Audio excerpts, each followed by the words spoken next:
following story is about two sisters, which the youngest wants to marry, but according to the tradition, the older sister has to get married first. Katerina is a woman with strong personality and is hard to deal with. Everything changes with the arrival of two men in Padua. Finally he got her in Padua. Let's go. Let us stay. 2, 3, 4. From here. Here. Mr. Batista, please. Yes, Batista, please. Yeah, Daddy, I want to get married. According to the tradition, Catherine has to get married first because she's the older daughter. Hi, come on, Daddy. I'm freezing. Well, mister, you know that.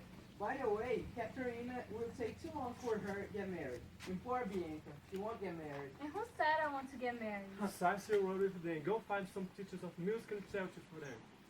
Come on, Daddy, let's go home. Goodbye, fellas. Grêmio decided to make a deal with Hortêncio.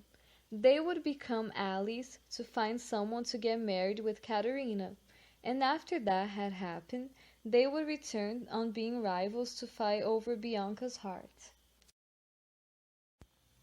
Lucêncio tells Trênio that he was in love, and he had a plan. Trênio would pretend to be Lucêncio, and Lucêncio would pretend to be a teacher of literature named Cambio, to be closer to his loved one. Petrúquio had just arrived in the city and decided to go meet his friend Hortêncio. Petrúquio told Hortêncio that his father had died and he was looking for a woman to get married to, so he could make more fortune. Hortêncio told him about Caterina. He also said she was evil and didn't take orders from anyone. Petrúquio didn't really care about that. He just wanted to meet her right away. Hortêncio decided to take him there, and he would use a disguise and pretend to be a music teacher to be closer to Bianca. I finally finished all my chores. Let's talk. It's so boring in this house. It never happens nothing fun.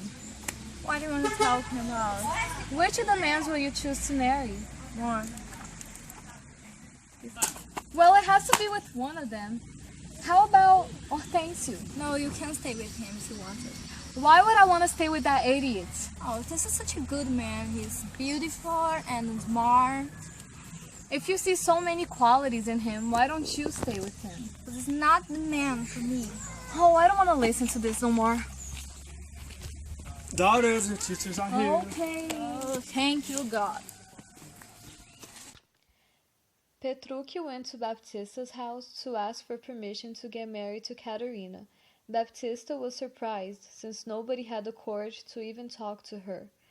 He told Kay he was going to get married to her, and she got really mad, especially because she didn't want to do something she was forced to do. But he didn't give up, even though she wasn't sweet at all. Grêmio and Trênio had dinner with Baptista to decide who would get married to Bianca. Baptista decides that Lucêncio would get married to her, since he was the wealthiest. But with one condition: Lucêncio's father would have to sign a contract affirming that with his death, all his properties would become Bianca's. With that being said, Trênio and Lucêncio would have to find a fake father for the fake Lucêncio. As the week passed, Lucêncio and Bianca got very close to each other. He told her the truth, and she was already feeling the same as him. They decided that some weeks after Caterina's wedding, they would secretly get married. Oh my God, where is that imbecile? I will kill him. He will come. Petrúquio's coming. You thought I wouldn't have come. I wish you wouldn't have come. Come on, my love. And let's go marry. No, I'm not gonna get married to a guy dressed up like this, like a clown. Oh, you will. No.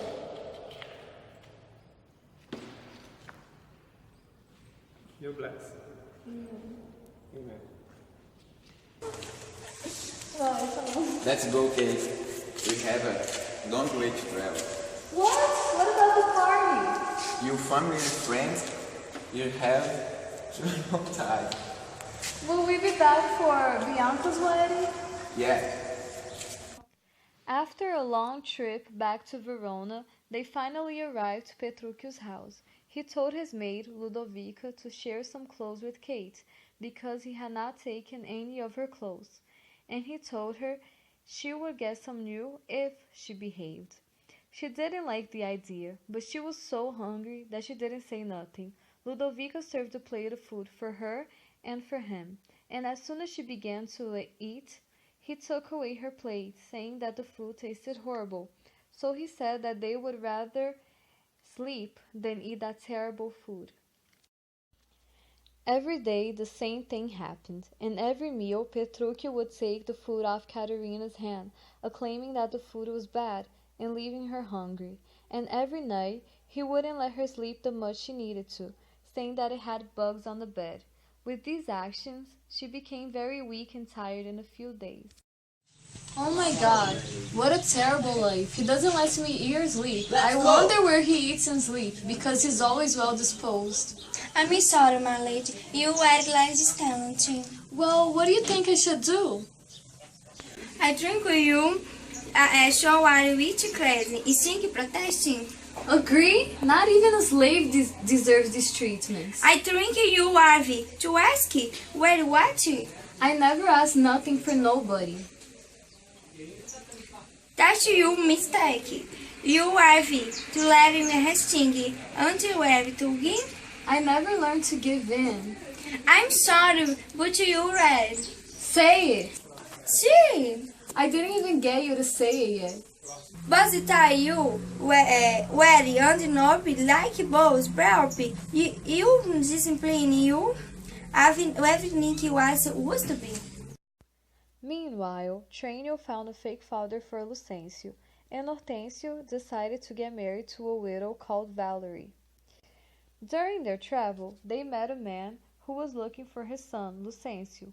Since Petruchio was going to Lucencio's wedding, he asked the old man if he wanted to go with them. So they all went together to Padua. Daddy, I'm going to confess. All right, my lovely daughter. You're back.